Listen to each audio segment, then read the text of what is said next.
الحمدللہ رب العالمین والصلاة والسلام علی سید المرسلین اما بعد فاعوذ باللہ من الشیطان الرجیم بسم اللہ الرحمن الرحیم الصلاة والسلام علیک یا رسول اللہ وعلی آلک واصحابک یا حبیب اللہ الصلاة والسلام علیک یا نبی اللہ وعلی آلک واصحابک یا نور اللہ۔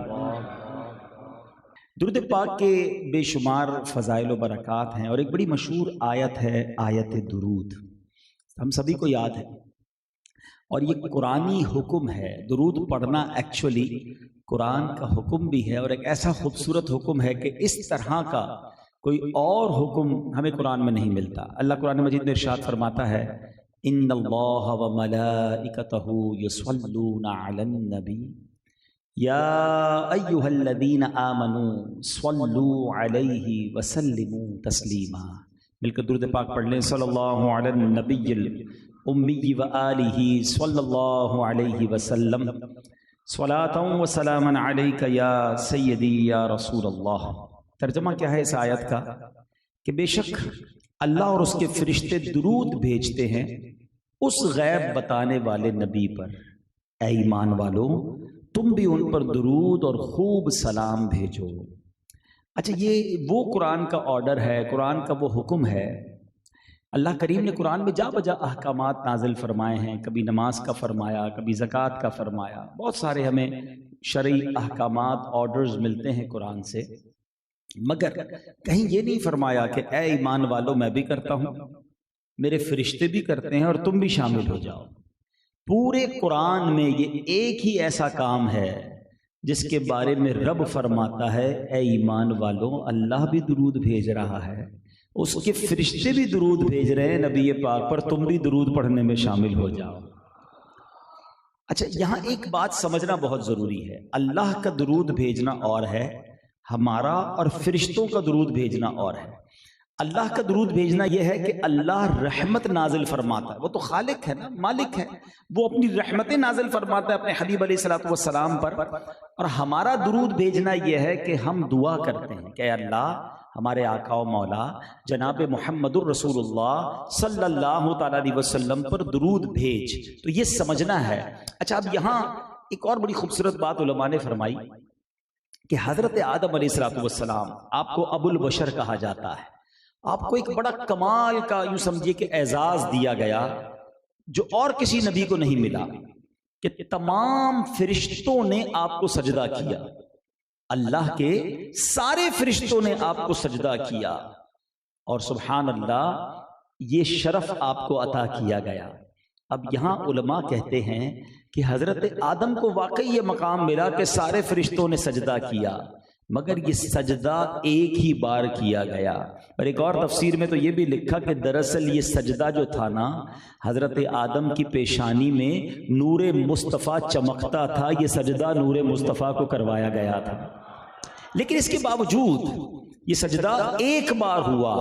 اور میرے آقا کی شان یہ ہے کہ صرف فرشتے نہیں، اللہ بھی نبی پاک پر درود بھیج رہا ہے، اور ایک بار نہیں، یہ نہیں کہا قرآن نے کہ اللہ اور اس کے فرشتوں نے ایک بار درود بھیج دیا اے ایمان والو اب تم درود بھیجو، نہیں، تھوڑی سی عربی گرامر جانتے ہیں وہ جانتے ہیں، یہاں لفظ استعمال ہوا یصلون، اس کا مطلب یہ ہے کنٹینیو، مسلسل ہونے والا کام۔ تو سبحان اللہ، یہ اللہ اور اس کے فرشتے مسلسل درود بھیج رہے ہیں، اللہ مسلسل رحمت نازل فرما رہا ہے۔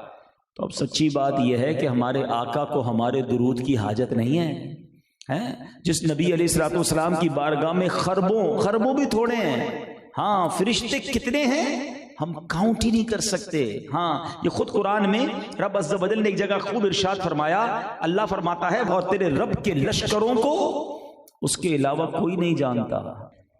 ساری کائنات میں جو سب سے بڑی کوانٹٹی میں اگر کوئی مخلوق ہے نا تو وہ فرشتے ہیں۔ میں نے پہلے بھی کئی بیانات میں یہ ایک کیلکولیشن بیان کی ہے، آج پھر بیان کرتا ہوں تاکہ ایمان تازہ ہو اور اندازہ ہو کہ میرے آقا پر ہر لمحے ہر آن کتنے درود بھیجے جا رہے ہیں۔ فرمایا جاتا ہے، امام نبہانی رحمۃ اللہ تعالی علیہ اپنی کتاب سعادت الدارین میں فرماتے ہیں کہ فرشتے اللہ کا سب سے بڑا لشکر ہیں، حدیث رسول صلی اللہ تعالی علیہ وسلم سے مروی ہے کہ آسمان چرچرایا. چرچرانے کا مطلب سمجھتے ہیں؟ کبھی آپ نے سٹیج پر بیٹھے ہوں اور بہت سارے لوگ آ جائیں تو کیا ہوتا ہے، تھوڑی سی آواز آتی ہے، ایسا لگتا ہے ابھی ٹوٹ جائے گا. چرچرانا اس کو کہتے ہیں. فرمایا آسمان چرچرایا اور اس کو چرچرانے کا حق ہے. آقا فرماتے قدم بھر بھی ایسی جگہ نہیں ہے جہاں کوئی فرشتہ رکوع، سجدے یا قیام میں موجود نہ ہو. ہر چپے پر، ہر جگہ کوئی فرشتہ عبادت میں ہو. اتنے فرشتے ہیں. اب کیلکولیشن آپ بیان کرتے ہیں کہ فرماتے ہیں کہا جاتا ہے کہ انسان جنات کا 10واں حصہ ہے. تو ہم ایک موٹی سی کیلکولیشن مل کے کرتے ہیں. دنیا میں بتایا جاتا ہے 8 ارب کے قریب اب ہماری آبادی ہو گئی ہے. تھوڑے دنوں پہلے میں دیکھ رہا تھا انٹرنیٹ پر، 8.25 ارب کے قریب تو پہنچ گئے. 8 ارب گن لیتے ہیں، مان لیتے ہیں 8 ارب انسان ہیں. تو جنات کتنے ہو گئے؟ 80 ارب. ٹھیک ہے، موٹا حساب کر رہے ہیں. 80 ارب جنات ہو گئے. آپ فرماتے ہیں ان دونوں کو ملا لیں تو یہ جن اور انسان خشکی کے جانوروں کا 10واں حصہ ہے. اس زمین پر جتنے جانور ہیں نا، اس کا 10واں حصہ بنتے ہیں انسان اور جنات. تو زمین پر جانور کتنے ہو گئے؟ 800 ارب. فرمایا ان کو ملا لیں تو یہ پرندوں کا 10واں حصہ ہے. پرندے کتنے ہوتے ہیں؟ ایک ایک درخت میں پتہ نہیں کتنے 100 کتنے ہزار پرندے ہوتے ہیں. تو فرمایا یہ پرندوں کا 10واں حصہ ہیں. تو پرندے کتنے ہو گئے؟ 8000 ارب. فرمایا ان سب کو ملا لو تو یہ سمندری جانوروں کا 10واں حصہ ہے. 67% پانی ہے دنیا میں، اور کتنے گہرے گہرے سمندر ہیں. ایک تحقیق میں نے پڑھی تھی کہ اگر پوری دنیا میں کھانا ختم ہو جائے نا، پھل فروٹ سبزی جانور سب ختم ہو جائے، اناج، تو فرمایا یہ سمندر جو ہے نا وہ 100 سال تک دنیا کو خوراک دے سکتا ہے. اللہ نے اتنے جانور اس میں رکھے ہیں. تو اب سمندری جانور کتنے ہو گئے؟ 80,000 ارب. فرمایا ان سب کو ملا لو نا تو یہ زمین پر موجود فرشتوں کا 10واں حصہ ہے. کتنے ہو گئے؟ 8 لاکھ ارب. فرمایا سب ملا لو تو پہلے آسمان کے فرشتوں کا 10واں حصہ ہے. 80 لاکھ ارب ہو گئے پہلے آسمان کے فرشتے کا، سب کو ملا لو تو اب یہ دوسرے آسمان کے فرشتوں کا 10واں حصہ ہے. ان سب کو ملاؤ تو یہ تیسرے آسمان کے فرشتوں کا 10واں حصہ ہیں. ان کو ملاؤ تو یہ چوتھے آسمان کے فرشتوں کا 10واں حصہ ہیں. کیلکولیٹ کرتے کرتے 7ویں آسمان تک پہنچ جائیں اور فرماتے ہیں کہ پھر اس کے بعد یہ سارے جو فرشتے ہیں یہ کرسی کے فرشتوں کے مقابلے میں معمولی سی جماعت بنتے ہیں. ان سب فرشتوں کو ملا لیں تو یہ عرش کے ایک پردے کے فرشتوں کا 10واں حصہ ہیں، اور عرش کے پردوں کی تعداد 6 لاکھ ہے. سارے کیلکولیٹر، سارے کمپیوٹر، سارے پیرامیٹر سب ختم ہو جائیں گے، فرشتوں کی تعداد کوئی نہیں کیلکولیٹ کر سکتا. اب یہ سارے فرشتوں کی ڈیوٹی کیا ہے؟ اب ذرا سمجھو میرے آقا کی شان کہ ان سب فرشتوں کو کام کیا دیا گیا ہے. ان اللہ وملائکتہ یصلون علی النبی. آئے ہائے کیسا میرے آقا کا مرتبہ ہے کہ یہ خربوں نہیں جناب، خربوں بھی تھوڑے آگے کا تو لفظ بھی نہیں پتا مجھے، سب فرشتے اللہ کے حبیب پر درود بھیج رہے اور معصوم بھی ہیں، گناہ بھی نہیں کرتے. جب معصوموں کے درود اتنی بڑی تعداد میں مسلسل بھیجے جا رہے ہیں تو ہمیں کیوں کہا گیا درود پڑھنے کا؟ سوال بنتا ہے ہمیں کیوں کہا گیا؟ ہماری میموری میں ایک جملہ کہتے ہیں، جب کہتے ہیں نا کوئی غریب آدمی آتا ہے مال بیچنے کے لیے، مال خریدنے کے لیے، تو ہم کہتے ہیں اس کو کھٹا دو یار، غریب آدمی اس کو تھوڑا چانس دے دو. آپ کی اردو میں بولتے ہیں اس کو چانس دے دو، موقع دے دو. سچی بات یہ ہے کہ میرے آقا کو درود کی حاجت نہیں، ہمیں چانس دیا گیا ہے، ہمیں کھٹایا جا رہا ہے. تم بھی پڑھ لو تمہاری جولیاں بھی بھر دی جائیں گی، تم بھی پڑھ لو تمہارے کام بھی سیدھے ہو جائیں گے، تمہیں مدینے والے کی نگاہ مل جائے گی. ایکچولی درود پاک یہ ہے کہ کام ہمارے بنانے کے لیے ہمیں یہ وظیفہ دے دیا ہے. ہر درد کی دوا ہے صلی علی محمد، ہر درد کی دوا ہے صلی علی محمد، تعویذ ہر بلا ہے صلی علی محمد. تو خدا را درود پاک کثرت سے پڑھتے رہا کریں تاکہ یہ رحمتیں، یہ برکتیں اور فرشتوں کا ساتھ ہمیں مل جائے. اللہ مجھے بھی درود پاک پڑھنے کی توفیق عطا فرمائے، آپ کو بھی نصیب فرمائے. آئیے مل کر درود پاک پڑھ لیں. صلو علی الحبیب صلی اللہ تعالی علی محمد صلی اللہ علیہ وسلم۔ اب یہاں چونکہ فرشتوں کی بات ہو رہی ہے، فرشتوں کی کیلکولیشن کی بھی بات ہوئی ہے، کیا کوئی ایسی جگہ بھی ہے یا کوئی ایسے عمل بھی ہیں کہ جہاں جا کر ہم فرشتوں کی کمپنی حاصل کر سکیں؟ آج میرا بیان ہی انشاءاللہ وہ اعمال یا وہ مقامات ہوں گے کہ جن کے ذریعے ہم فرشتوں کا قرب حاصل کر لیں، فرشتے ہمارے ساتھ ہوں۔ جی ہاں، لوگ کہتے ہیں گارڈز ہونے چاہیے، ساتھی ساتھ ہونے چاہیے، جاننے والے ساتھ ہونے چاہیے، فلاں بندہ ساتھ چلے تو ذرا ماحول بنتا ہے، پتہ چلتا ہے میرے ساتھ کون ہے۔ خوش نصیب وہ ہے جس کے ساتھ فرشتے چلنا شروع ہو جائیں۔ ہاں اچھا، فرشتوں کی ایک کیلکولیشن تو کیلکولیٹر جواب دے گیا نا، میں عشق والی کیلکولیشن بھی بتا دیتا ہوں، اور اس کے ساتھ ساتھ آپ کو ذرا ایک جگہ بھی بتا دیتا ہوں جہاں ہر وقت فرشتوں کا جھرمٹ ہے۔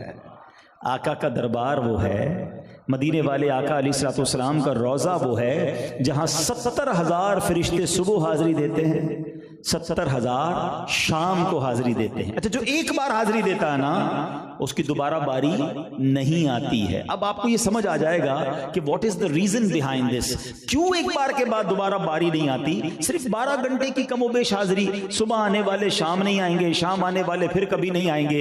وجہ کیا ہے؟ سیدی اعلیٰ حضرت امام اہل سنت کا کمال یہ ہے کہ جب کوئی گتھی سلجھتی نہیں ہے نا تو آپ اپنے چند اشعار سے وہ گتھی سلجھا دیتے ہیں۔ آپ سمجھاتے ہیں، سنو یہ دربار کیسا ہے، پہلے تھوڑی سی کیلکولیشن کر لیں، تھوڑا دوبارہ حساب چیک کر لیں۔ 70,000 صبح، 70,000 شام، ایک دن میں کتنے ہوئے؟ 1,40,000۔ 10 دن میں کتنے ہوئے؟ 14 لاکھ۔ 30 دن میں کتنے ہوئے؟ 28 اور 42 لاکھ۔ تھوڑا حساب میں تیز ہونا چاہیے۔ 42 لاکھ فرشتے ایک مہینے میں حاضری دیتے ہیں۔ کبھی حساب بنانا سال میں کتنے دیتے ہیں، پھر حساب بنانا 10 سال میں کتنے دیتے ہیں، پھر حساب بنانا 100 سال میں کتنے دیتے ہیں۔ 1450 سال ہو گئے میرے آقا کو مزار شریف میں گئے ہوئے، ہر روز 1,40,000 فرشتے حاضری دے رہے ہیں، اور کوئی بھی ایسا نہیں جس کی ڈبل باری آئی ہو، اور آنی بھی نہیں ہے۔ قیامت تک یہ سلسلہ رہے گا۔ اس کا مطلب اللہ کے فرشتے ہیں کتنے ہیں؟ یہاں سے بھی کیلکولیشن کر لو تو اندازہ ہوگا کہ فرشتے کتنے ہیں۔ اور اب سیدی اعلیٰ حضرت اس کی وجہ بیان کرتے ہیں، ریزن کیا ہے؟ آپ فرماتے ہیں 70,000 صبح ہیں، 70,000 شام، یوں بندگی زلف و رخ 8 پہر کی ہے۔ یہ ڈیوٹیاں ہیں ان کی۔ فرماتے ہیں 70,000 صبح ہیں، 70,000 شام، یوں بندگی زلف و رخ 8 پہر کی ہے۔ آپ فرماتے ہیں جو ایک بار آئے دوبارہ نہ آئیں گے، رخصت ہی بارگاہ سے بس اس قدر کی ہے، دوبارہ باری نہیں آئے گی۔ سوال یہ ہے کیوں؟ فرماتے ہیں یہ بدلیاں نہ ہوں تو کروڑوں کی آس جائے۔ کہتے ہیں اگر یہ باریاں نہ لگائی جاتی نا تو کروڑوں بچ جاتے، وہ بھی تو آقا کے غلام ہیں۔ ارے آقا کا دربار تو سب کے لیے ہے نا۔ فرماتے ہیں یہ بدلیاں نہ ہوں تو کروڑوں کی آس جائے، اور یہ بارگاہ مرحمت عام تر کی ہے۔ آقا کی بارگاہ تو سب کے لیے ہے نا۔ تو یہاں سے بات بھی سمجھ آ گئی کہ یہ شان ہے میرے آقا کی کہ جن کے دربار پر فرشتوں کی حاضریاں لگتی ہیں۔ آج بڑے بڑے ادارے ہوتے ہیں جہاں صبح گارڈ جاتے ہیں، شام کو گارڈ تبدیل ہو جاتے ہیں، گارڈ آف آنر دیا جاتا ہے۔ اللہ اکبر، اللہ نے اپنے حبیب کے دربار کی شان کیسی بڑھائی ہے کہ 70,000 فرشتے صبح حاضر ہوتے ہیں اور 70,000 شام حاضر ہوتے ہیں۔ ایک اور جگہ سیدی اعلیٰ حضرت کیا کمال کی بات لکھتے ہیں، فرماتے ہیں ہر چراغ مزار پر قدسی، ہر چراغ مزار پر قدسی، کیسے پروانہ وار پھرتے ہیں، اس گلی کا گدا ہوں میں جس میں مانگتے تاجدار پھرتے ہیں۔ اچھا، صرف دربار مصطفیٰ پر نہیں، مدینے کی گلیوں پر فرشتوں کے پہرے ہیں، مدینے کے دروازے پر فرشتوں کے پہرے ہیں۔ فرمایا مدینے میں دجال داخل نہیں ہو سکے گا۔ اللہ سے دعا کرتے ہیں جلدی جلدی مدینے کی بادب حاضری عطا فرمائے تاکہ ان فرشتوں کے جھرمٹ میں ہمیں بھی جانا نصیب ہو جائے۔ شاعر کہتے ہیں نا، جیسے جی چاہے جہاں میں گھوم پھر، یہ مدینہ ہے یہاں آہستہ چل، بارگاہ ناز میں آہستہ بول۔ یہ وہ جگہ نہیں جہاں چیخ چیخ کے بات کرنی ہے، بارگاہ ناز میں آہستہ بول، قدسیوں کے درمیان آہستہ چل۔ تم فرشتوں کے درمیان ہوتے ہو۔ اندازہ ہے مدینہ کیا ہے؟ اور صرف مدینہ نہیں، سبحان اللہ، مکے کی بھی کیا شان ہے. اللہ مجھے اور آپ کو کعبے کی حاضری بھی عطا فرمائے. بالکل جو حجر اسود ہے، جو رکن یمانی ہے، اس کے درمیان کی جو دیوار ہے نا، اس کو کہتے ہیں مستجاب. ٹھیک ہے، اس دیوار کو اعلیٰ حضرت نے فرمایا کہ یہاں ہر وقت 70,000 فرشتے دعاؤں کی آمین کے لیے موجود ہوتے ہیں. آئے ہے. اور عشق والی بات بتاؤں، جب آپ مستجاب کی طرف رخ کرتے ہیں نا، تو کعبے کو بھی رخ ہو جاتا ہے اور مدینے کو بھی رخ ہو جاتا ہے. کعبے کا بھی رخ ہے اور کعبے کے کعبے کا بھی رخ ہے. آج یوں آؤ شہنشاہ کا روضہ دیکھو، کعبہ تو دیکھ چکے اب کعبے کا کعبہ دیکھو. یہ جو مستجاب ہے نا، اس کے پیچھے ہی آپ دیکھیں گے سونے کا پرنالہ ہے. ایکچولی یہ سونے کا پرنالہ بھی کچھ بتاتا ہے. اور اعلیٰ حضرت لکھتے ہیں غور سے سن تو رضا، کعبے سے آتی ہے صدا، میری آنکھوں سے میرے پیارے کا روضہ دیکھو. یہ اشارہ کر رہا ہے کہ میرے آقا ادھر ہیں. تو سبحان اللہ، مکے اور مدینے کی کیا شان ہے. مگر اے پاکستان میں رہنے والوں، کیا کوئی ایسا عمل ہے کہ ادھر بھی فرشتے ہمارے ساتھ ہیں؟ کراچی میں رہ کر بھی فرشتوں کا ساتھ مل جائے. آؤ میں آپ کو 2 بخاری شریف کی حدیثیں سناتا ہوں. بڑی خوبصورت حدیث پاک ہے جس کا مضمون ہے حضرت اسید رضی اللہ تعالیٰ عنہ. حدیث پاک کا خلاصہ ہے، کہتے ہیں قرآن پڑھ رہا تھا، گھر کے باہر ایک گھوڑا بندھا ہوا تھا اور چھوٹا سا میرا بچہ بھی اس کے پاس بیٹھا تھا. جیسے ہی قرآن پڑھنے لگا، سورہ بقرہ کی وہ تلاوت کر رہے تھے، تو گھوڑا اچھلنے لگا. آپ خاموش ہو. جیسے ہی خاموش ہوئے، گھوڑا بھی نارمل ہو گیا. آپ نے پھر قرآن کی تلاوت شروع کی. آپ نے دیکھا گھوڑا جب اچھلتا ہے تو ہنہناتا بھی، شور بھی تھوڑا سا مچاتا ہے. وہ پھر اچھلنے لگا. اب پھر خاموش ہو. پھر گھوڑا کام ڈاؤن ہو گیا. 3 بار ایسا ہی ہوا. آپ نے سوچا یہ بچے کو اٹھا لوں، کہیں یہ گھوڑا بچے کو ہی نہ کچل دے. تو کہتے ہیں میں نے قرآن شریف کی تلاوت بند کی اور میں باہر آیا بچے کو اٹھانے. کہتے ہیں جیسی بچے کو اٹھایا نا، تو میں نے اوپر دیکھا. جب اوپر دیکھا تو پورے آسمان پر عجیب قسم کے چراغ ہی چراغ ہیں. جھومر جس طرح نہیں کہتے، لائٹنگ. کہتے ہیں میں حیران ہو گیا یہ منظر دیکھ کر. اچھا، صحابہ کرام کا عقیدہ بڑا کمال کا تھا. whenever they saw anything unusual، جب بھی کوئی unusual تھی، اچانک غیر معمولی چیز دیکھتے یا کچھ بھی پوچھنا ہوتا تھا، انہیں پتا ہے آقا سے پوچھیں گے، نبی پاک جواب عطا فرما دیں گے. اللہ نے بڑا علم دیا ہے، اپنے خزانوں سے نوازا ہے. صبح ہوئی حاضر ہوئے، یا رسول اللہ صلی اللہ علیہ وسلم کل بڑا عجیب ماجرا ہوا. تلاوت کرتا تھا، گھوڑا اچھلتا تھا. تلاوت بند کرتا، گھوڑا خاموش ہو جاتا. جب باہر بچے کو اٹھانے آیا، آسمان دیکھا، عجیب سے چراغ روشن تھے. اللہ کے حبیب فرماتے اے اسید، وہ فرشتے تھے جو تمہاری تلاوت سن کر زمین کی طرف آ رہے تھے. اگر تم تلاوت جاری رکھتے تو وہ فرشتوں کو صبح شہر والے اپنی آنکھوں سے دیکھ لیتے. پتہ کیا چلا؟ تلاوت قرآن مجید یہ وہ عمل ہے کہ آپ کریں تو آپ کے قریب فرشتے آ جائیں گے. آپ گھر میں تلاوت کریں، گھر میں فرشتوں کا نزول ہوگا. آپ اپنی دکان پر تلاوت کریں، انشاءاللہ دکان پر فرشتوں کا نزول ہوگا. مگر آج ہم کتنا تلاوت کرتے ہیں، کتنی دوستی ہے میری اور آپ کی قرآن سے. بہت سارے تو وہ ہیں جنہیں قرآن پڑھنا ہی نہیں آتا. پڑھنا آتا ہے تو پڑھتے نہیں ہیں. سالوں بیت جاتے ہیں، مہینوں بیت جاتے ہیں، قرآن نہیں پڑھتے. قرآن سے تعلق ہے ہمارا بڑا پکا ہے. وہ پتہ کیا ہے، ارے بھائی جلدی ذرا قرآن لے آؤ. کیوں؟ وہ نیا گھر لیا، رکھوانا ہے، اس میں نیا اچھا سا جلدان بھی چاہیے. ارے بھائی جلدی کرو، دکان نہیں کھولی ہے، اس میں قرآن رکھوانا ہے، چومنا ہے اور اس کو رکھوانا ہے. اچھا قرآن خوانی کروانی ہے. کیوں؟ نیا گھر لیا ہے، دکان میں برکت چاہیے.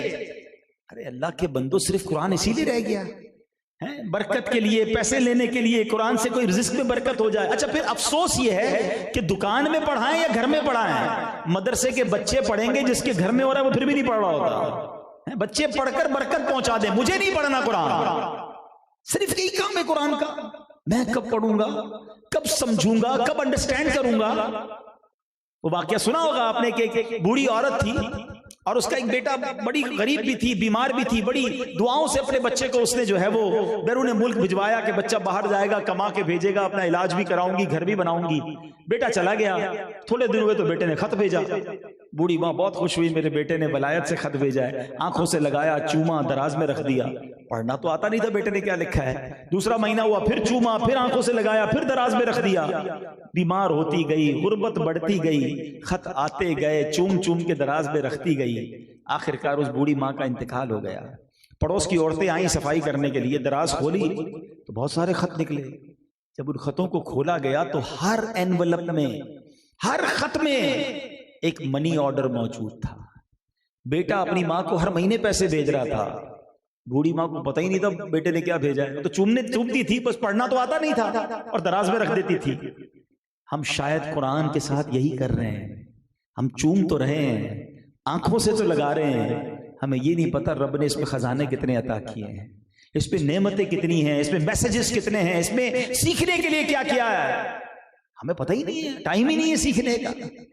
قرآن وہ عمل ہے جس کے ذریعے فرشتوں کا ساتھ حاصل کیا جا سکتا ہے. آپ کی کمپنی میں فرشتے ہوں گے, یعنی آپ کے آس پاس فرشتے ہوں گے اگر آپ قرآن پڑھنے والے بن جائیں گے. ایک اور بخاری شریف کی حدیث, حضرت ابو ہریرہ رضی اللہ تعالیٰ عنہ حدیث کے راوی, اور یہ حدیث کا میں خلاصہ عرض کر رہا ہوں. کہتے رمضان کے دن تھے اور نبی پاک علیہ الصلوۃ والسلام نے جو جمع ہوا تھا مال وغیرہ, زکوٰۃ وغیرہ, اس کی نگہبانی میرے ذمے لگائی تھی. کہتے میں رات اس کی نگہبانی پہ تھا, ایک چور آیا اور چور آ کر اناج اپنے تھیلے میں بھرنے لگا.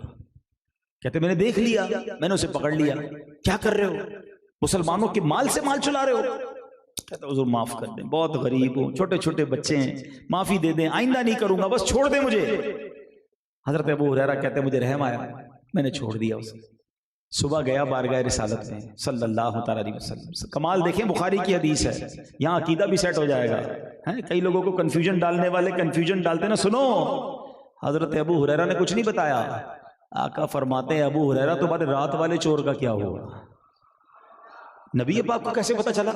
آج تو سی سی ٹی وی لگاتے ہیں نا گوڈاؤن میں, سیٹ صاحب دیکھ لیتے ہیں رات کو کیا ہوا تھا. میرے آقا علیہ الصلوۃ والسلام کی نگاہ عنایت کیسی ہے کہ رات جو ابو ہریرہ کے ساتھ ہو رہا ہے آقا خود ارشاد فرما رہے ہیں. جبھی تو بریلی کے تاجدار لکھتے ہیں نا, سر عرش پر ہے تیری گزر, دل فرش پر ہے تیری نظر, سر عرش پر ہے تیری گزر, دل فرش پر ہے تیری نظر, ملکوت و ملک میں کوئی شے نہیں وہ جو تجھ پہ آیا نہیں, اور کوئی غیب کیا تم سے نہا ہو بھلا, آقا جب نہ خدا ہی چھپا تم پہ کروڑوں درود. حضرت ابو ہریرہ کہتے ہیں آقا چور تھا, پکڑ لیا تھا, مگر بڑی منتیں کرنے لگا, معافیاں مانگنے لگا. حضور مجھے بڑا رحم آیا, میں نے اسے چھوڑ دیا.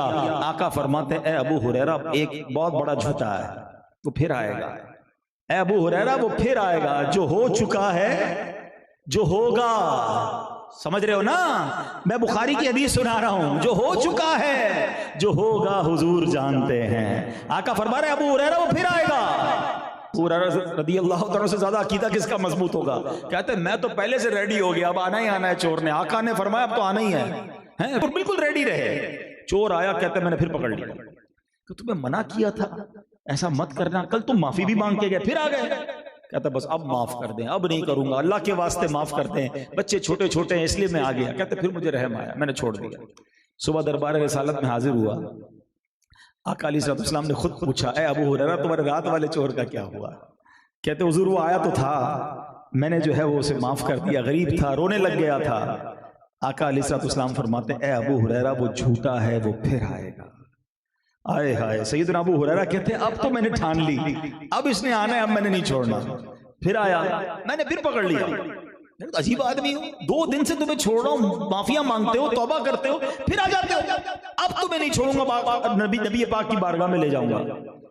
کہتا سے اے ابو ہریرہ آج چھوڑ دو, ایک پتے کی بات بتا کے جاؤں گا, ایک بڑے کام کی بات تمہیں بتاؤں گا, اور تمہیں وہ کام فائدہ بھی دے گی. آپ نے پوچھا بتاؤ کیا ہے؟ تو وہ کہنے لگا جب بستر پر سونے جانے لگو نا تو آیت الکرسی پڑھ لیا کرو, اس کی وجہ سے صبح تک اللہ کی طرف سے تم پر ایک نگران مقرر رہے گا, اور شیطان تمہارے قریب بھی نہیں بھٹکنے پائے گا. سیدنا ابو ہریرہ کہتے بات اچھی بتائی, میں نے چھوڑ دیا. نبی پاک کی بارگاہ میں تیسرے دن حاضر ہوا. آقا علیہ السلام فرماتے اے ابو ہریرہ تمہارے رات والے چور کا کیا ہوا؟ کہا حضور پکڑ لیا تھا, اس نے ایک بات سکھائی, پھر میں نے چھوڑ دیا. اب پتہ ہے نبی پاک نے کیا فرمایا؟ حدیث کا خلاصہ ہے کہ ابو ہریرہ ہے تو یہ بڑا جھوٹا, لیکن جو بات اس نے کہی ہے نا, بات اس نے صحیح بتائی ہے. تم جانتے ہو ابو ہریرہ 3 راتوں سے تمہارے پاس کون آ رہا تھا؟ کوئی اور نہیں, وہ شیطان تھا. اللہ اکبر. یہاں نبی پاک کے علم غیب کا بھی پتہ چلا, اللہ نے اپنے حبیب علیہ السلام کو کیسا علم عطا فرمایا یہ بھی سیکھنے کو ملا. اور دوسری بات یہ سیکھنے کو ملی کہ رات اگر سوتے وقت کوئی آیت الکرسی پڑھ لے سبحان اللہ، اس کا فائدہ کیا ہوگا کہ صبح تک ایک فرشتہ اس کا نگہبان بن جائے گا۔ لوگ گھر کے باہر گارڈ بٹھاتے ہیں، میں تمہارے بستر کے پاس فرشتہ کھڑا کرنے کی بات کر رہا ہوں۔ آئے ہائے، قرآن پڑھ کے، آیت الکرسی پڑھ کے، کلمہ پڑھ کے، توبہ کر کے باوضو سویا کرو۔ مگر آج تو حال یہ ہے کہ کئی لوگ وہ ہیں جب تک میوزک نہ سنے تو نیند نہیں آتی، فلمیں دیکھتے دیکھتے سوتے ہیں، کانوں سے ہیڈ فون لگے، بلکہ کچھ لوگوں کے بارے میں پتہ چلا کہ وہ موبائل یا میوزک سنتے سنتے آن ہی رہتا ہے میوزک، اسی میں نیند آتی ہے۔ کیسی نیند ہے؟ آپ نے نیند کو سمجھا کیا ہے؟ کیا آپ نے نہیں سنا بندہ سویا پھر اٹھا ہی نہیں؟ کئی لوگوں کی موت نیند میں ہی ہو جاتی ہے۔ ایکچولی نیند بھی ایک طرح کی موت ہے۔ دوسرے لفظوں میں مجھے اور آپ کو ایک ٹریلر روزانہ ایک جھلک دکھائی جاتی ہے موت کی۔ جب میں اور آپ سوتے تو کچھ پتا ہوتا ہے آس پاس کیا ہو رہا ہے، کون آیا کون گیا، ہمارے ساتھ کوئی کچھ کر بھی دے میں پتا نہ چلے، کیونکہ انسان بے سدھ ہو جاتا ہے۔ آپ میں سے کسی کو سونے سے پہلے کی دعا یاد؟ اللہم باسمک اموت و احیا، اس کا معنی کیا ہے؟ اللہ کے نام سے جو موت دیتا ہے اور حیات دیتا ہے۔ یہ موت کی بات کیوں ہوئی؟ سونے کی بات ہونی چاہیے تھی۔ اچھا، پھر اسی طرح اٹھتے ہیں تو کیا دعا ہے؟ الحمدللہ الذی احیانا بعد ما اماتنا والیہ النشور، اس رب کا شکر جس نے مجھے موت کے بعد پھر زندگی دی۔ ارے میں تو سو کے اٹھا ہوں، نہیں جناب، موت ملی تھی، تھوڑی دیر کا ٹچ تھا یہ موت کا۔ وَإِلَيْهِ النُّشُورُ، پھر لوٹنا اسی کی طرف ہے۔ یہ دعا کتنی عبرت والی ہے کہ یا اللہ تیرا شکر پھر زندہ کیا، سوتے سوتے نہیں چلا گیا، ایک اور دن تو نے دیا، تیری مہربانی۔ مگر کمال یہ ہے کہ بندہ صبح اٹھتا ہے اور فجر پھر بھی قضا ہو چکی ہوتی ہے۔ اللہ نیا دن دیتا ہے تو اس دن بھی گناہ سے شروع کرتے ہو، وہ دن کا اسٹارٹ بھی اس کی نافرمانی سے ہو رہا ہے۔ سوچو، یہ نیند جو ہے نا، یہ بڑی بہت سینسٹیو ہے۔ بچپن سے ایک شعر سنتے آ رہے ہیں نا، سونے والے رب کو سجدہ کر کے سو، کیا خبر اٹھے نہ اٹھے صبح کو، میں سو جاؤں یا مصطفیٰ کہتے کہتے۔ نیند تو ایسی ہونی چاہیے نا کہ میں سو جاؤں یا مصطفیٰ کہتے کہتے، کھلے آنکھ صلی اللہ کہتے کہتے، درود پڑھ کر، توبہ کر کے، کلمہ پڑھ کے، آیت الکرسی پڑھ کے سویا کرو۔ انشاءاللہ ساری رات فرشتہ جو ہے وہ آپ کی نگہبانی کرے گا۔ اور سنو، وہ خوش نصیب جو طہارت کے ساتھ باوضو سوتے ہیں۔ کیا خوبصورت حدیث ہے، میرے آقا علیہ الصلوۃ والسلام فرماتے ہیں ان جسموں کو پاک کرو، اللہ تعالیٰ تمہیں پاکیزگی عطا فرمائے گا۔ جو بندہ بھی طہارت کی حالت میں سوئے، یقیناً ایک فرشتہ اس کے ساتھ رات بسر کرتا ہے۔ جب بھی وہ شخص کسی طرف کسی وقت کروٹ بدلتا ہے نا، ہم تو نیند میں کروٹیں بدل رہے ہوتے ہیں، آقا فرماتے ہیں جب بندہ بستر پر کروٹ بدلتا ہے تو وہ فرشتہ کہتا ہے اے اللہ اپنے بندے کو معاف فرما، یہ باوضو سویا تھا۔ ہائے ہائے، میں سو رہا ہوں اور فرشتہ میرے لیے دعائیں کر رہا ہے۔ اور کیا چاہیے؟ کتنا آسان ہے یہ کہ ہم عشاء کی نماز ادا کر کے، اے کاش صلاۃ التوبہ پڑھ کے، اللہ کرے سورہ ملک پڑھ کے، اور پھر کلمہ پڑھ کے، توبہ کر کے، باوضو پڑھ سو کر، آیت الکرسی پڑھ کر سوئیں تو یہ رات بھی خوبصورت گزرے گی۔ کیا پتہ ایسا کرم ہو جائے کہ اس رات میں نبی پاک کا دیدار بھی نصیب ہو جائے۔ اے کاش کبھی ایسا بھی ہو خواب میں میرے، ہوں جس کی غلامی میں وہ آقا نظر آئیں۔ وہ بڑے عمل ہیں جن کے ذریعے فرشتوں کا ساتھ مل سکتا ہے۔ ہر جمعے آئے ہے بڑے بڑے سیمینار میں جو جاتے ہیں، جس کو کہتے ہیں نا بڑی کانفرنس میں جاتے ہیں، تو آپ نے دیکھا ہوگا دروازے پر لوگ بیٹھے ہوتے ہیں، آنے والے کا نام لکھتے ہیں، آپ کہاں سے آئے، اپنا نام بتائیں، تعارف بتائیں۔ یہ پروٹوکول ہوتا ہے بڑے بڑے پروگرامز کا۔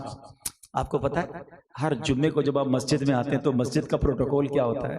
حدیث کے الفاظ ہیں، فرشتے دروازے پر کھڑے ہوتے ہیں اور ہر آنے والے کا نام لکھتے ہیں۔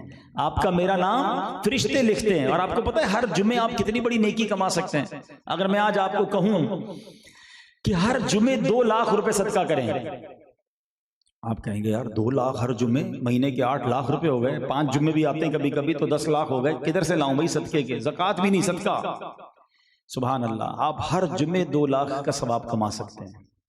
نبی پاک علیہ الصلوۃ والسلام فرماتے، جس کا مضمون ہے کہ نماز جمعہ کے لیے جو لوگ پہلے آتے ہیں ان کو ایسا ثواب ملتا ہے جیسا اونٹ صدقہ کرنے والے کو ثواب ملتا ہے۔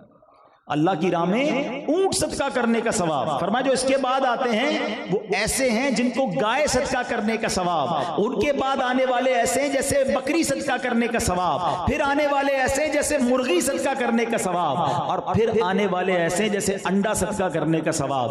اور جب امام خطبے کے لیے کھڑا ہو جاتا ہے تو جو فرشتے مسجد کے دروازے پر آنے والوں کے نام لکھ رہے ہوتے ہیں اپنا رجسٹر بند کرتے ہیں اور وہ بھی امام کا خطبہ سننے بیٹھ جاتے ہیں. کتنے لوگ ہیں جو آتے ہی خطبے کے وقت ہیں, خطبے کے بھی بعد آتے ہیں, جلدی گھر سے نہیں نکلتے, حالانکہ جلدی آنے والے کیا زیادہ کام کرتے ہیں, آدھا گھنٹہ 40 منٹ پہلے آ جائیں, امام صاحب کا بیان بھی سننے کو مل گیا اور اونٹ صدقہ کرنے کا ثواب بھی مل گیا. اللہ کرے کہ نیکیاں کمانے کی لالچ ہو جائے, جس طرح پیسے کمانے کی لالچ ہے نا. اب میں چوٹ کرتا ہوں, یہ اعلان کر دیں کہ بھائی آئندہ جمعے جو پہلی صف میں ہوں گے سب کو 15-15 ہزار روپے ملیں گے, دوسری صف والوں کو 10-10 ہزار, اور تیسری صف والوں کو 5-5 ہزار. میرا خیال ہے 11 بجے مسجد کے باہر لائن لگی ہوئی ہوگی, دروازہ کب کھلے اور کب پہلی سے رات کو ہی بول رہے ہیں ہو سکتا ہے آ جائیں, ایمبیسی کے باہر لگتی نا رات لائن, 15,000 روپے پہلی صف میں. چوٹ کر رہا ہوں, میرے نبی کے سچے وعدے ہیں کہ جو پہلے جمعے میں آتے ہیں, شروع میں آتے ہیں, وہ اونٹ صدقہ کرنے کا ثواب کماتے. کماؤ نا ہر جمعے نیکی. فرشتوں کے رجسٹر میں آپ دروازے سے آ رہے ہو, فرشتے کھڑے ہیں دروازے پر, کیسی خوبصورت محفل ہوتی ہے ہر جمعے کو. لیکن یہاں حال فکر ہی نہیں ہوتی, آرام سے آتے ہیں. بلکہ اب تو مجھے کسی نے بتایا نیا کام شروع کیا نوجوانوں نے, کہتے 3 جمعے پڑھو تو دل پہ مہر لگتی ہے نا, 2 نہیں پڑھتے پھر تیسرا پڑھ لیتے ہیں. توبہ توبہ توبہ, مذاق بنایا ہوا ہے یار. ارے ایک نماز کیسے مسلمان کی قضا ہو, جمعہ تو دور کی بات ہے. تو خدا را نیکیاں کمانے کی لالچ اپنے دل میں پیدا کر, اور یہ فرشتوں کا ساتھ ملتا ہے. ہاں ابھی پتہ ہے جس محفل میں آپ بیٹھے ہیں اللہ اور اس کے رسول کے ذکر کی محفل ہے نا, مجھے بڑی امید ہے کہ اس محفل کو بھی فرشتوں نے ڈھانپا ہوا ہوگا. ہاں ایک بڑی پیاری حدیث سناتا ہوں آپ کو. حدیث پاک میں آتا ہے اللہ کے کچھ فرشتے, ابھی فرشتوں کی بات ہوئی نا, ہر فرشتے کی ڈیوٹی ہوتی ہے, کیٹیگریز ہوتی ہیں, ان کے کام ہوتے ہیں. کچھ فرشتے وہ جن کی کیٹیگری یہ ہے, جن کا کام یہ کہ وہ زمین پر گھومتے رہتے ہیں, سیاحت کرتے رہتے ہیں. جس محفل میں جس جگہ اللہ کا ذکر ہوتا دیکھتے ہیں نا, اس محفل کو اپنے پروں سے ڈھانپ لیتے ہیں, اور جب محفل ختم ہوتی ہے تو اللہ کی بارگاہ میں جاتے ہیں. اللہ تو سب جانتا ہے, فرشتوں سے پوچھتا ہے میرے فرشتوں کدھر سے آ رہے ہو؟ کہتے یا اللہ ایک جگہ تیرے بندے جمع ہیں اور تجھے یاد کر رہے تھے. اے فرشتوں بتاؤ کیا انہوں نے مجھے دیکھا ہے؟ عرض کرتے ہیں یا اللہ دیکھا نہیں, اگر دیکھ لیتے تو کیا کرتے؟ یا اللہ تجھے دیکھ لیتے پھر تو والہانہ تیرا ذکر کرتے اور تجھ سے محبت کرتے. فرشتوں بتاؤ مانگ کیا رہے تھے؟ یا اللہ جنت مانگ رہے تھے. اے میرے فرشتوں بتاؤ کہ جنت دیکھی انہوں نے؟ یا اللہ جنت دیکھی نہیں. اچھا یہ بتاؤ دیکھ لیتے تو کیا کرتے؟ تو یا اللہ اگر وہ جنت دیکھ لیتے تو پھر تو اور روتے اور گر گڑاتے, والہانہ جنت مانگتے. اللہ فرماتا ہے اچھا یہ بتاؤ پناہ کس چیز سے مانگ رہے تھے؟ کہتے یا اللہ جہنم سے پناہ مانگ رہے تھے. فرشتوں یہ بتاؤ انہوں نے جہنم دیکھی ہے؟ یا اللہ جہنم دیکھی تو نہیں. اچھا یہ بتاؤ دیکھ لیتے تو کیا کرتے؟ کہ یا اللہ اگر وہ جہنم دیکھ لیتے اور روتے گر گڑاتے اور پھر تیرے بارگاہ میں روتے ہوئے پناہ مانگتے. حدیث پاک کے الفاظ ہیں, اللہ کا دریائے رحمت جوش میں آتا ہے. اللہ فرماتا ہے فرشتوں گواہ ہو جاؤ, حدیث کا مضمون ہے, جن بندوں نے مجھے دیکھا نہیں اور میرا ذکر کر رہے ہیں, جنت دیکھی نہیں جنت مانگ رہے ہیں, دوزخ دیکھی نہیں اور دوزخ سے پناہ مانگ رہے ہیں, میرے فرشتوں گواہ ہو جاؤ میں نے ان سب کی مغفرت فرما دی. ابھی اور تو سنو, اس حدیث کا اگلا پارٹ اس سے بھی زیادہ خوبصورت ہے.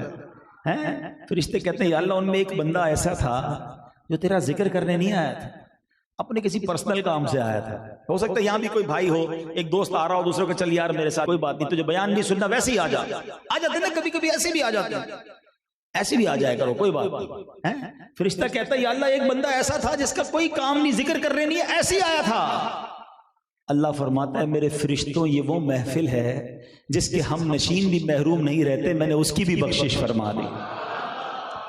ذکر کے لیے نہیں آیا اس کو بھی بخش دیا. ریزن وجہ اچھی محفل, اچھے لوگوں کی صحبت, یہ ہے اچھے اجتماعات, یہ ہیں اچھی محفلیں, ان میں آیا کرو. ہمیں نہیں پتا کس کی برکت ہمیں مل رہی ہو سکتا ہے ہمیں کچھ نہ ملے, کوئی کسی کے آنسو بہ نکلیں, کوئی آج توبہ کر کے جائے. ایسی روایتیں موجود ہیں کہ ایک بندہ آیا سچی توبہ کی, اللہ نے پوری محفل کی بخشش فرما دی. پتہ نہیں کس کی آمین کے صدقے ہمارا بیڑا پار ہو جائے، کون اللہ کا ولی ہمارے درمیان بیٹھا ہو، بس آتے رہا کرو۔ مجھے ہمارے والد صاحب کے زمانے کا ایک واقعہ یاد آ گیا۔ ابو کے ایک دوست ہوا کرتے تھے، پرانی بات ہے، دعوت اسلامی کے جب نئے نئے اجتماعات ہوتے تھے، ککری گراؤنڈ میں محفل ہوتی تھی، تو وہ ابو کے دوست ہوتے تھے نا، وہ رات نہیں جاگ سکتے تھے۔ اچھا محفلیں چلتی تھی دیر تک، تو جیسے ہی آئے محفل میں اپنے ساتھ چادر بھی لاتے تھے، جیسی محفل شروع ہو چادر بچھائی اور سو گئے۔ اچھا ایک بار، دو بار، تین بار، ایک بار والد صاحب نے کہا بھائی تم آتے کیوں بھائی جب تم کو سونا ہی ہوتا ہے؟ کہتے یار گھر پہ سوؤں گا تو اکیلا سوؤں گا، محفل میں آ کے سوؤں گا رحمت برسے کی کچھ چھینٹے مجھ پر بھی پڑ جائیں گے۔ تو کیا پتا کس کا کیا نیت ہو، کون کس لیے آیا ہو۔ ایکچولی یہ لالچ ہونی چاہیے کہ میں نیک نہیں ہوں، میں گناہگار ہوں، اچھوں کے ساتھ تو بیٹھوں نا، ان پر برسے گی تو میرا بھی کام ہو جائے گا۔ برستا نہیں دیکھ کر ابر رحمت، برستا نہیں دیکھ کر ابر رحمت، مت بدوں پر بھی برسا دے برسانے والے۔ تو یہاں نوجوان بیٹھے ہیں، میں ایک بات کلیریفائی کر دوں، اللہ کرے میری بات آپ سمجھ جائیں۔ یہ حدیث جہاں ہمیں کمپنی، دوستی، صحبت کی برکت بتا رہی ہے، وہاں یہ بری صحبت سے بچنے کا درس بھی دے رہی ہے۔ جب اچھوں کی صحبت جنت دلا سکتی ہے تو بروں کی صحبت تمہیں برباد بھی کر سکتی ہے۔ کچھ لوگ کہتے ہیں یار میں شراب نہیں پیتا، دوست پیتے، میں تو صرف بیٹھتا ہوں بس، میں جوا نہیں کھیلتا، دوست جوا کھیل رہے ہوتے ہیں، کیا کروں، کمپنی دے رہا ہوتا ہوں، وہ تاش کھیل رہے ہوتے ہیں، میں تو ایسے ہی بس بیٹھتا ہوں، میں نشہ نہیں کرتا، دوست سگریٹ وگریٹ، پھر بعد میں شیشہ، پتہ نہیں کیا کیا شروع ہو گیا آج کل، یہ سب کر رہے ہوتے ہیں۔ یاد رکھو یہ وہی صحبت ہے جو تمہیں ایک وقت برباد کر کے رکھ دے گی۔ اچھوں کی صحبت، صحبت سالے ترا سالے تنن، اور صحبت تالے ترا تالے تنن، تجھے اچھے کی صحبت اچھا بنائے گی اور برے کی صحبت برا بن۔ کبھی دیکھا آپ نے کسی بلڈنگ میں آگ لگ جائے پہلی منزل پہ اور اوپر والے کہیں یار نیچے لگی ہے نا، ہم تو اوپر بیٹھے ہیں، پوری بلڈنگ خالی ہوتی ہے کہ یار یہ نیچے والی آگ پوری بلڈنگ کو بھی جلا سکتی ہے، تم ادھر بیٹھ رہے ہو جدھر لعنت برس رہی ہے، تم ادھر بیٹھ رہے ہو جدھر رب کا غضب اتر رہا ہے، تم ان کے ساتھ بیٹھ رہے ہو جن سے رب ناراض ہے اور کہتے ہو مجھے کچھ نہیں ہوگا۔ ارے وہ جب غضب ہوگا تو تم بھی مارے جاؤ گے۔ بروں کا ساتھی بھی برا مانا جاتا ہے۔ آج دنیا میں بھی 4-5 دوست مل کر تاش کھیل رہے ہوں، جوا کھیل رہے ہوں، اور ایک ایسے ہی بیٹھا ہو، پولیس آئے گی تو کیا کرے گی؟ سارے اٹھ جائیں گے نا۔ تو ایسا نہ ہو عذاب بھی سب پر ہی آ جائے۔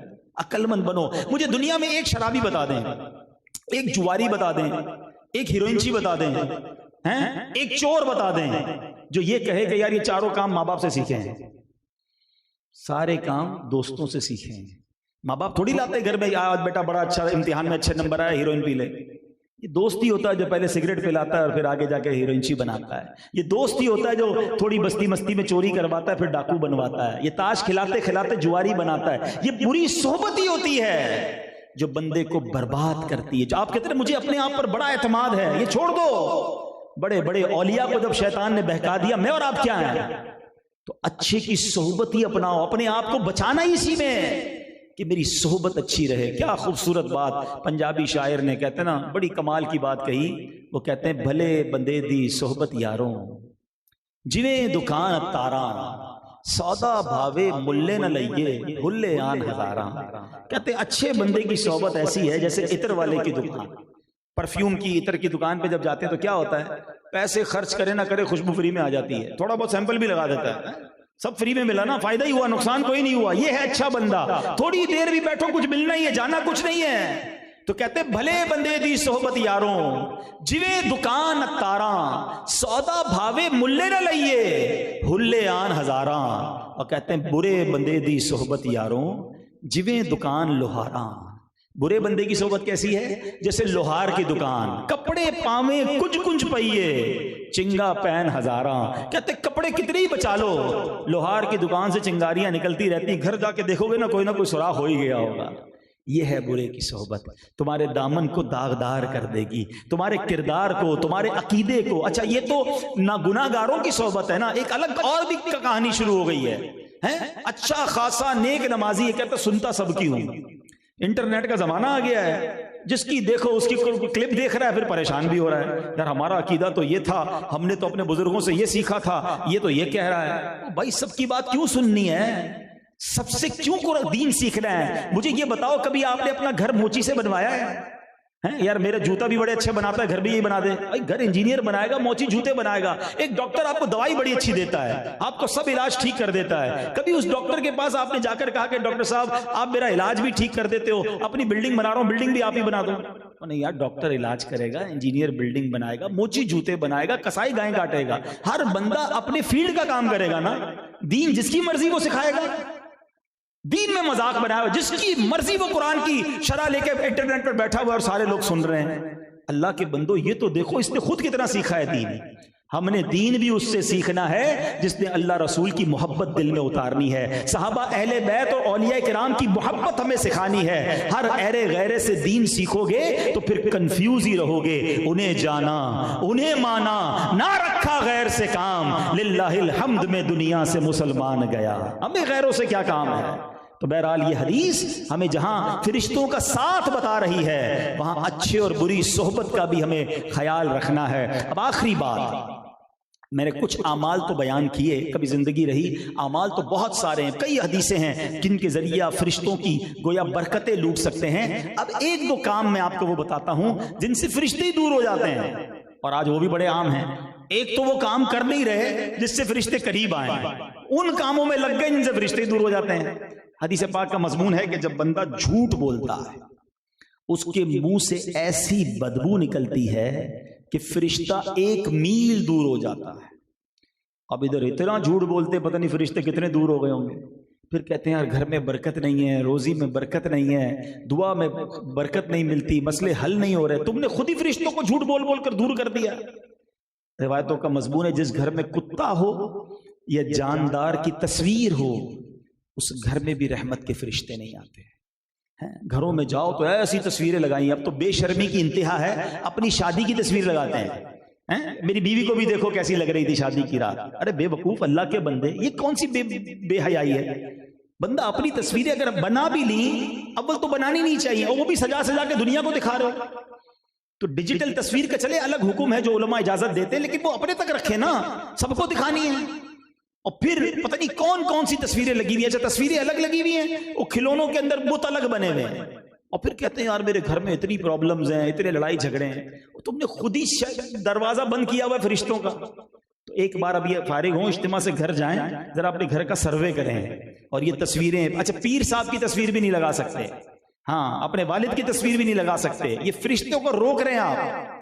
اگر آپ کو کوئی یادگار کسی کی تصویر رکھنی ہے تو اس کو ڈیجیٹل فارمیٹ میں، جو موبائل کی ڈیجیٹل اسکرین ہوتی ہے اس پر علماء اجازت جو دیتے ہیں اس پہ رکھ لیں. آپ اس کو چپکا رہے ہیں، پرنٹ کر رہے ہیں، یہ سب ناجائز ہے، اور یہ آپ رحمت کے فرشتوں کو بھی روک رہے ہیں. تو اللہ کرے کہ یہ بات سمجھ جائیں.